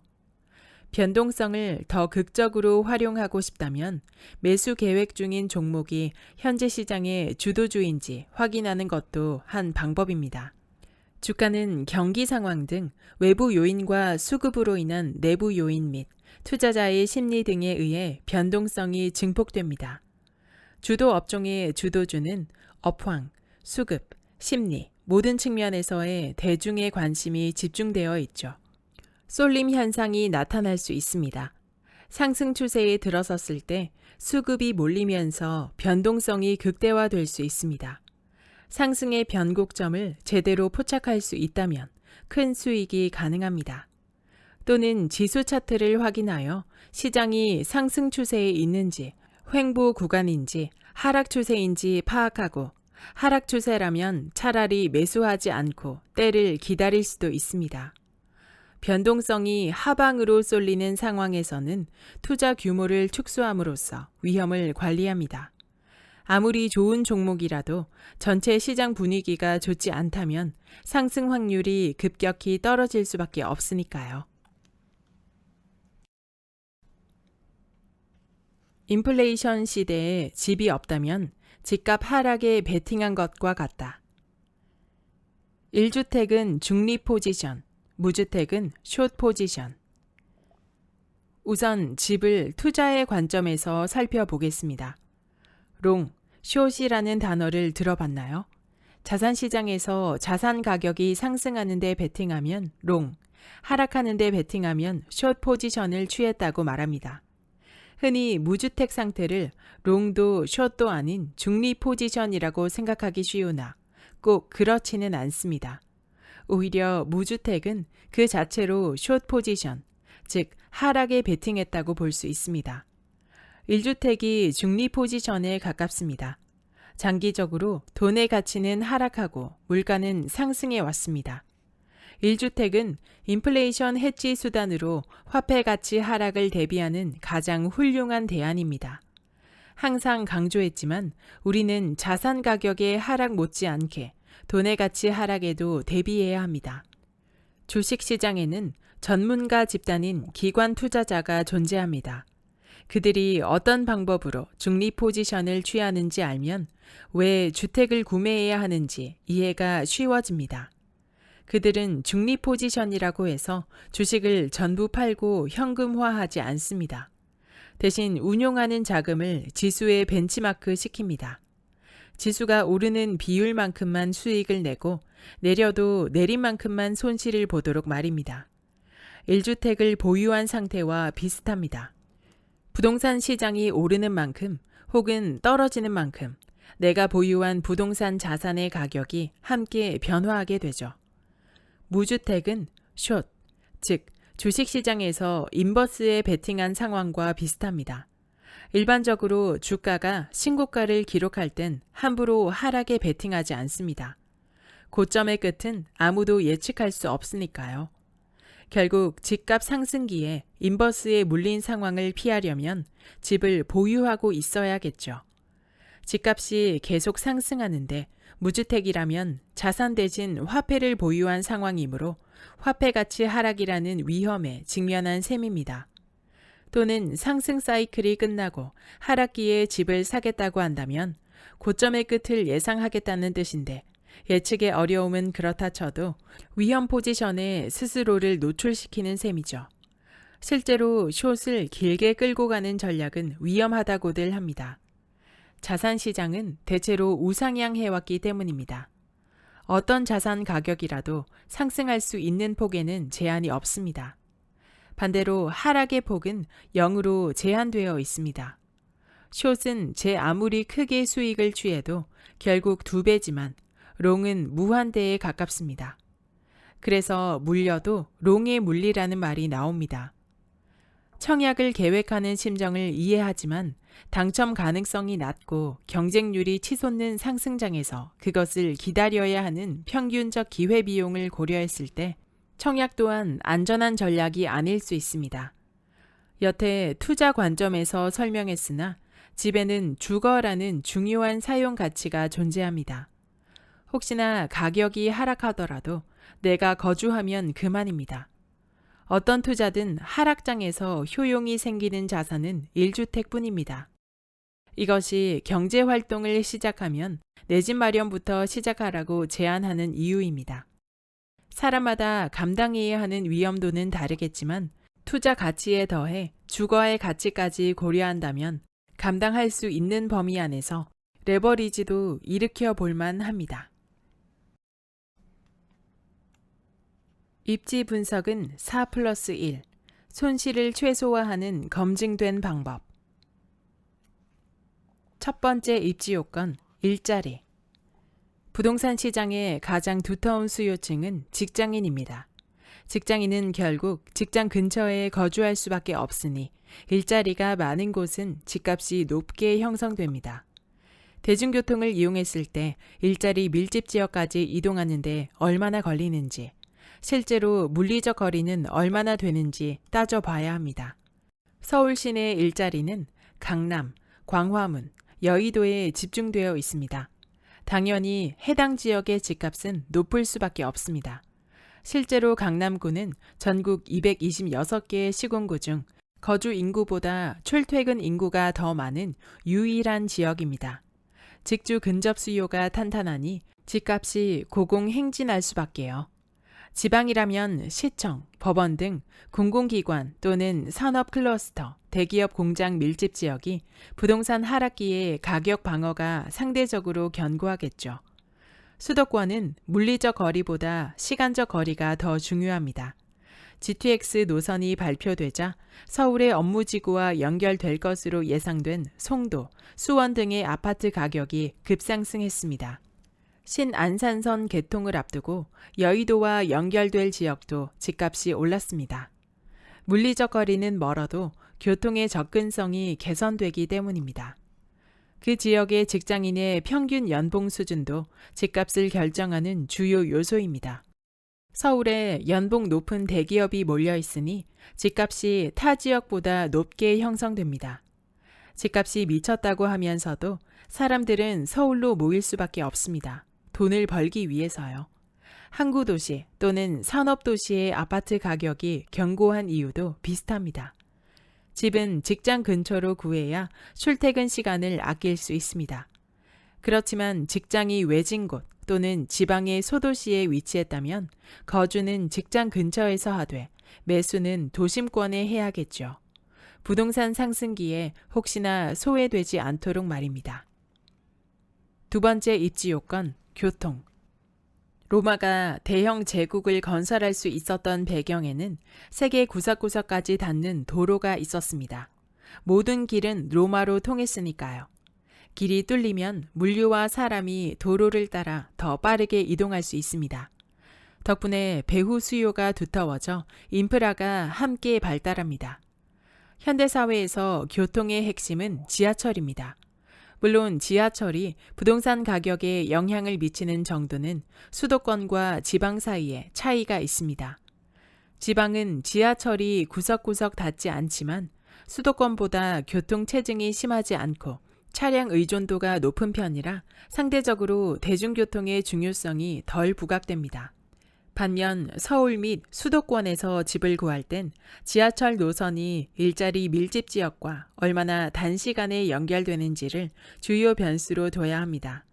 유동 인구를 결정하는 핵심 요인이기 때문입니다. 교통 호재가 있는 지역은 집값이 4단계에 걸쳐 변화합니다. 계획이 발표된 시점에 처음 가격이 꿈틀하고 착공 시 또다시 움직입니다. 개통한 직후에 기대감으로 한 번 더 상승하고 몇 년이 흘러 실제로 효과가 입증될 경우 그 가치가 가격에 반영됩니다. 이왕 매수 타이밍을 조절하고 싶다면 각 단계의 직전 시점이 상대적으로 유리하겠죠. 물론 대체로 이렇다는 것이지 집값 하락기에는 호재도 큰 효과가 없으니 교통개발 호재는 부동산 구입 시점에 맞춰 유연하게 검토할 재료입니다. 세 번째 입지 요건, 학군. 학군이 자녀의 성적을 보장하진 않습니다. 상위권 학생은 어떤 환경에서도 공부를 하니까요. 공부는 억지로 시킨다고 되는 것이 아닙니다. 좋은 대학교에 가는 학생은 수도권이 아닌 곳에도 있습니다. 다만 학군이 우수한 지역은 학생들의 일탈 하단 지지선이 단단한 경향이 있습니다. 자녀 때문에 학군지를 찾는 부모라면 대체로 교육에 관심이 높을 수밖에 없습니다. 이런 지역은 학생들이 부모의 울타리를 벗어나기 어려운 환경에 놓입니다. 학원을 빼먹거나 PC방에 몰래 가는 정도가 일탈의 전부겠죠. 같이 어울리는 친구들이 예측 가능할수록, 그리고 그 친구들이 커서 좋은 친구가 되어줄 수 있다는 가능성만으로 학군지에 의미를 부여하는 부모가 많습니다. 부모들은 자녀의 성적도 중요시하지만 안전과 또래 집단 문화에도 관심이 지대하기 때문입니다. 초등학교를 품은 아파트라는 신조어, 초품화도 아이들의 안전을 우선하는 부모의 관심으로부터 탄생한 단어입니다. 한편 학원가는 희소한 자원입니다. 학교에 비해 학원가는 귀하니까요. 넓은 서울에도 학원가라고 알려진 곳이라면 대치동, 목동, 노원 정도입니다. 학원을 한 군데만 다니는 학생은 잘 없습니다. 학원 수업 사이에 공백이 발생하기 마련이니까요. 학원까지 데려다주고 데려오는 일은 둘째 치더라도 학원 수업 사이에 학생이 맘 편히 쉴 공간은 집밖에 없습니다. 부모들은 자녀가 카페나 편의점을 전전하기를 원하지 않습니다. 자유롭게 집을 오가며 여러 학원을 다니길 바랍니다. 어쩔 수 없이 학원가 근처에 집을 알아보게 되는 이유입니다. 학군의 중요성은 지방으로 갈수록 커집니다. 수도권에 비해 인구 밀도가 낮은 지방은 직주 근접이 비교적 용이하고 대중교통보다 자가용을 많이 이용하므로 부동산 수요를 분산할 수 있습니다.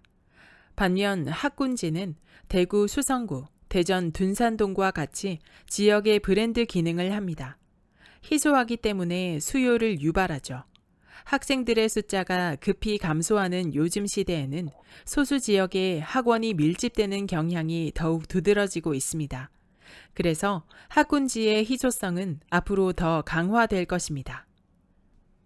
네 번째 입지 요건, 자연환경.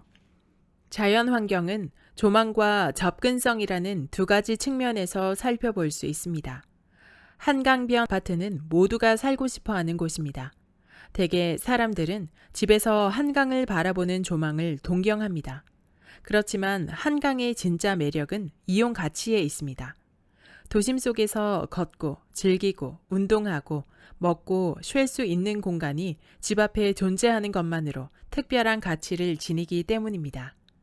이는 사람들의 선호에 영향을 미치고 문화적 특권으로 작용해 집값에 프리미엄이 더해집니다. 한강은 조망과 접근성이라는 두 가지 조건을 모두 충족하는 대표적 사례입니다. 공원은 어떨까요? 미끄럼틀과 운동기구가 몇 개 있는 공원 말고 대규모 공원 말입니다. 산책도 하고 가벼운 조깅도 할 수 있는 공원은 도심에 잘 없습니다. 도심 속에 위치한 대형 공원은 접근이 용이하고 규모에 따라 조망이 나오기도 합니다. 서울의 서울숲이 그 예시입니다. 미래에 조성될 용산공원도 비슷한 기능을 합니다. 희소성이라는 측면에서 대규모 공원은 집값을 견인하는 긍정적 입지 요소로 작용할 수밖에 없습니다. 산은 규모와 위치에 따라 호불호가 나뉩니다. 산의 존재는 교통을 가로막기도 합니다. 직선 거리로 금방이라도 산 때문에 돌아가야 하면 오랜 시간이 소요됩니다.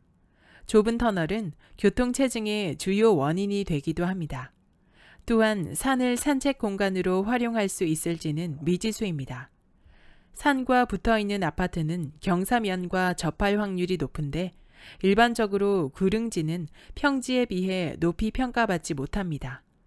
다만 뒷동산처럼 산책이 가능한 소규모 산들은 조망과 이용 가치라는 측면에서 긍정적입니다. 하천 근처는 산지와 다르게 평지에 속합니다. 산지가 갖는 지형적 디스카운트 요소는 사라지는 셈입니다. 하천을 따라 산책할 수 있고 물이 흐른다는 자체로 집값에는 호재로 작용할 수 있습니다. 플러스 1. 추가적 입지 요건, 대단지. 버스 노선, 상권 등 생활 인프라는 대단지 아파트를 중심으로 형성됩니다. 유치원과 학교가 자연스레 생겨나기도 하죠. 단지 내에는 커뮤니티 시설이 있고 산책도 가능합니다. 지역을 대표하는 랜드마크로 부상하기에 손색이 없습니다. 도심 내 대규모 아파트 부지는 갈수록 귀해지고 있습니다. 거대 면적을 단일 아파트 단지가 지배한다는 사실은 희소성을 갖습니다. 나홀로 아파트에 비해 거래가 수월해 환금성도 뛰어납니다. 또한 대단지 아파트는 도시개발의 호재를 직접적으로 누릴 가능성이 큽니다. 도시개발은 애초에 계획 단계에서 얼마나 많은 사람이 혜택을 볼 수 있는지를 고려하기 때문에 수많은 사람이 모여 사는 대단지 아파트 위주로 개발 계획이 수립될 수밖에 없기 때문입니다. 비트코인이 안전자산이라면 누가 안 살까? 지인들과 비트코인 투자를 이야기하면 이미 늦지 않았나요? 혹은 통 믿음이 안 가요 라는 답을 듣습니다. 선부터 긋는다는 느낌을 받죠. 우리는 쉽게 과거에 사로잡힙니다. 물론 어떤 목표를 성취했다면 이를 유지하기 위해 변화를 거부할 수 있습니다. 변화를 주더라도 지위를 견고히 하며 천천히 변해가야 편안합니다. 하지만 도약하기 위해서는 새로운 시도가 필요하겠죠. 본능적으로 거부감이 드는 대상이라도 일단 관심을 기울이는 태도가 중요하고요. 스탠퍼드 대학교의 심리학자 캐롤 드웩 교수는 인간의 본질을 고정 마인드셋과 성장 마인드셋으로 구분했습니다. 고정 마인드셋을 가진 사람은 인간의 타고난 자질은 변하지 않는다고 믿습니다. 이들에게 성공이란 자신이 갖고 태어난 재능을 증명하는 일입니다. 반대로 성장 마인드셋 세계에서 성공은 각자가 가진 재능과 관심사가 다를지라도 누구나 노력하면 성장할 수 있음을 뜻합니다. 도전의 실패에도 좌절하는 대신 이를 성공으로 향하는 과정이라고 받아들입니다. 드웩 교수는 10살짜리 아이들을 상대로 실험을 했습니다. 아이들이 어렵다고 느낄 만한 문제들을 주고 반응을 살폈습니다. 어떤 아이들은 도전 자체를 즐거워했습니다.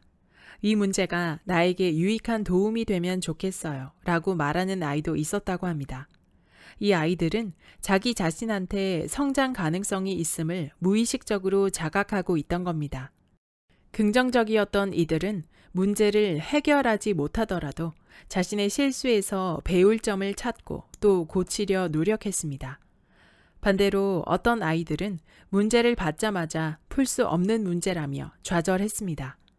눈에 보이는 어려움에 사로잡힌 셈입니다. 실제로 그들의 뇌는 경직되었고 도전을 회피했습니다. 대신 자신보다 못하는 아이를 찾으며 위안을 받는 모습을 보였습니다. 투자의 세계에서 젊은 세대의 약점이라면 상대적으로 적은 시드입니다. 하지만 젊은 세대에게는 뛰어난 학습 능력과 도전 의식이 있습니다.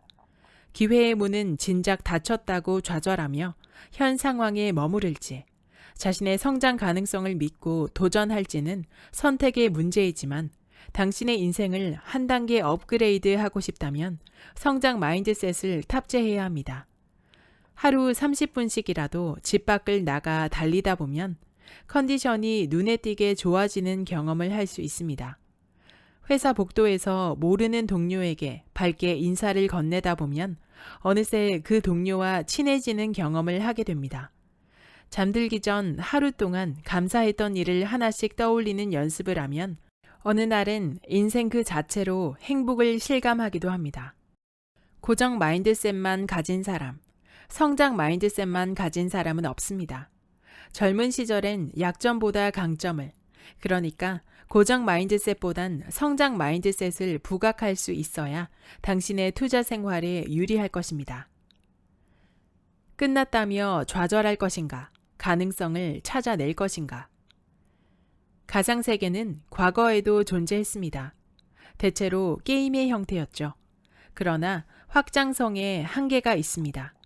디지털 공간의 모든 것이 복사 가능했기 때문입니다. 화폐만 해도 그렇습니다. 어떤 게임 회사가 게임머니를 통제하고 마구 찍어낼 수 있다면 화폐로서 갖춰야 할 희소성은 물론 신뢰성마저 잃게 됩니다. 하지만 블록체인 기술과 가상자산의 등장으로 이러한 한계가 극복되고 있습니다. 이제는 디지털 공간에서 경제활동이 가능해졌죠. 얼마 전 페이스북이 사명을 메타로 바꿨습니다. 가상세계의 선두기업 또는 플랫폼 그 자체가 되겠다는 포부를 밝힌 듯 했죠. 디지털 세상에서 경제 시스템이 구축 가능하다면 돈을 따라 우리의 일터, 취미, 쇼핑, 부동산, 문화 등 모든 것이 가상세계로 옮겨갈 수 있습니다.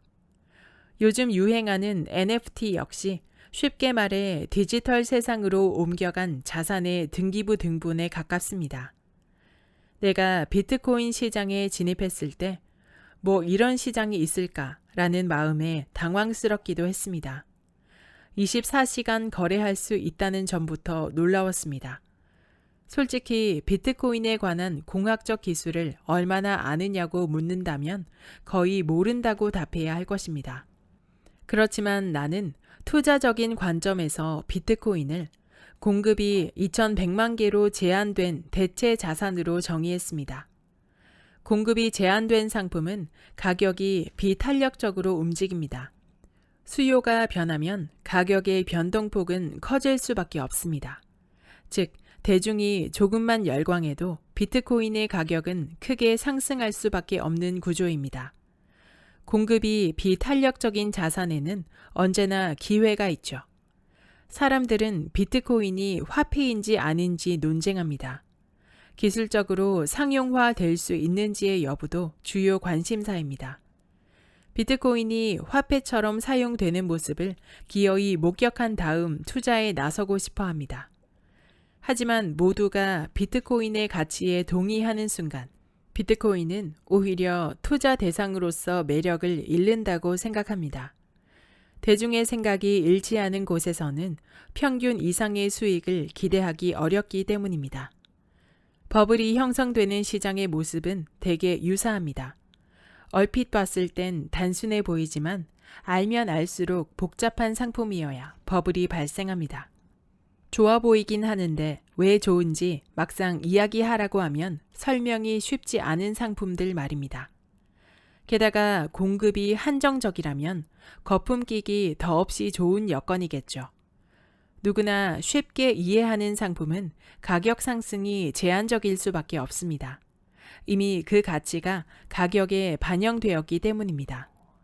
버블 초기에는 돈을 벌었다는 사람의 이야기가 영웅담처럼 들립니다. 대중은 영웅을 좇고 싶어 합니다. 부자가 되고 싶다는 마음에 무분별하게 시장에 뛰어들고 사람들이 모일수록 버블은 정점을 향해 치닫습니다. 변동성이 큰 시장에 진입할 때에는 거래의 목적을 분명히 해야 합니다. 처음엔 적당한 수익을 목표로 삼았지만 점점 가격 변동에 심취해 원래의 목적은 잊고 재미를 탐닉하는 경우가 자주 발생하기 때문입니다. 투자는 도박보다 세련된 행위지만 흥분하기 시작하면 정신적으로 취약해진다는 점에서 크게 다를 바가 없어집니다. 초기 목적과 손익 실현 계획은 어느새 잊은 채 허황된 꿈에 취하고 투자를 일상의 권태를 극복하는 수단으로 이용하다 결국 손실을 보게 됩니다. 나는 전문 투자자나 뛰어난 전업 투자자를 위해 이 책을 쓴 게 아닙니다. 당신과 나처럼 심리적으로 취약한 초보 투자자를 위해 썼습니다. 평범한 직장인인 우리들은 새로운 투자 세계에 발을 들이기 전에 두려움부터 들 수밖에 없습니다. 차라리 외면하면 안전한 것도 진실입니다. 하지만 새로운 경험에서 비롯된 두려움은 기존의 나를 뛰어넘어 높은 수준으로 도약하는 지렛대가 되어주기도 합니다. 모든 경험은 지나온 발걸음으로 남아 새로운 자본으로 각인되니까요. 시장을 다양하게 경험해야 버틸 힘이 생긴다. 부동산 시장 다음엔 비트코인 시장, 그리고 다시 주식 시장으로 옮겨갔다고 하면 하나의 자산 시장에서 일가를 이룬 사람의 입장에서는 그 모습이 불안해 보일 수도 이해되지 않을 수도 있습니다.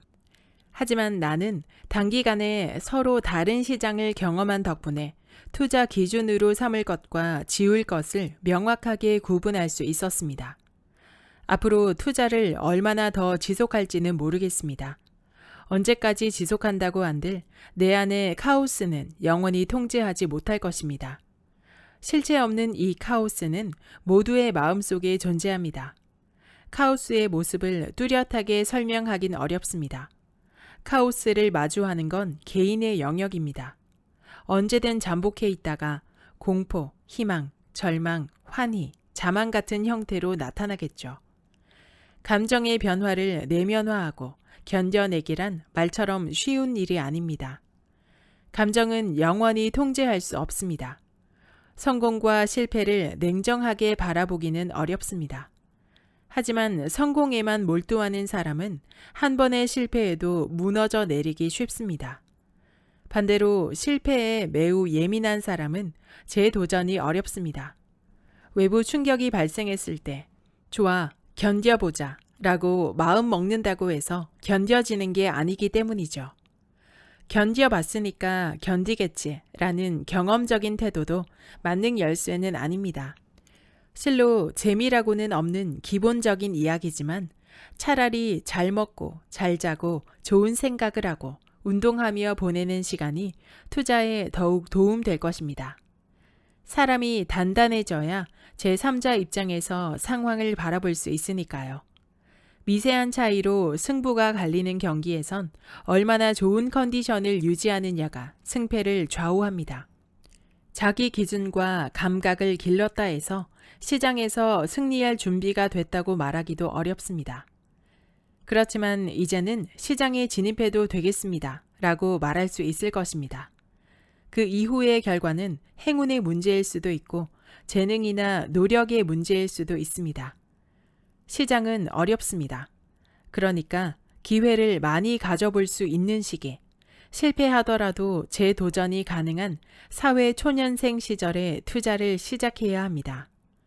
취업 직후에 투자를 시작해서 이를 오랫동안 지속하다 보면 결국 투자란 태도의 문제임을 절감하게 될 것입니다. 흔들리지 말고 게으름 피우지 말고 한 걸음 한 걸음 최선을 다해 버텨야 합니다. 투자는 자유를 동경하는 우리들의 마음을 사로잡습니다. 사람들은 노트북 하나만 들고 세계 여행을 다니는 삶을 꿈꾸죠. 와이파이가 터지는 곳이라면 매도 버튼을 누르며 끊임없이 여행할 수 있다는 환상 말입니다. 하지만 당장 오늘의 일상과 투자의 균형부터 찾는 노력이 첫걸음입니다. 나도 투자에 과도하게 몰입하던 시절이 있었습니다. 강변을 따라 뛰다 문득 벌써 계절이 바뀌었어? 하고 바람과 온도를 느끼면서 하늘과 꽃과 바람의 존재도 모르고 사는 게 옳은 일인지 스스로에게 물었던 기억이 납니다. 월급 인생 초반에 재테크의 기세를 잡으세요.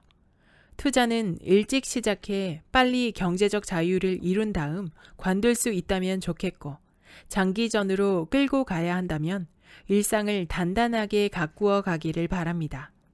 이것이 당신의 계좌와 일상생활을 모두 풍성하게 만들어주는 유일한 방법이라는 것이 나의 마지막 조언입니다.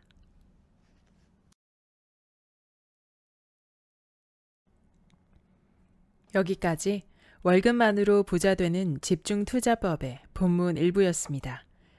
이 책의 저자 김준성님은 월급만으로 5년 만에 40억 원의 자산을 만들었으며 2016년 부동산, 2018년 비트코인, 2020년 주식까지 연달아 투자에 성공하며 여러 분야의 투자 성공을 만들어낸 이력을 가지고 있습니다. 현재는 강남에 집을 마련했고 주식과 비트코인에만 20억 원 가까이를 투자하며 30대 중반에 꿈꾸던 경제적 자유를 달성하였습니다. 저자는 투자서를 쓰기에는 시기상조라 생각했지만 막 직장에 입사한 20대 후배들이 딱 5년만 일찍 태어났다면 좋았을 텐데 라고 말하며 자산 상승의 기회를 놓쳤다고 좌절하는 모습을 보며 언제나 기회는 존재한다고 자신의 투자 경험과 노하우를 공유하기 위해 이 책을 쓰게 되었다고 밝히고 있습니다.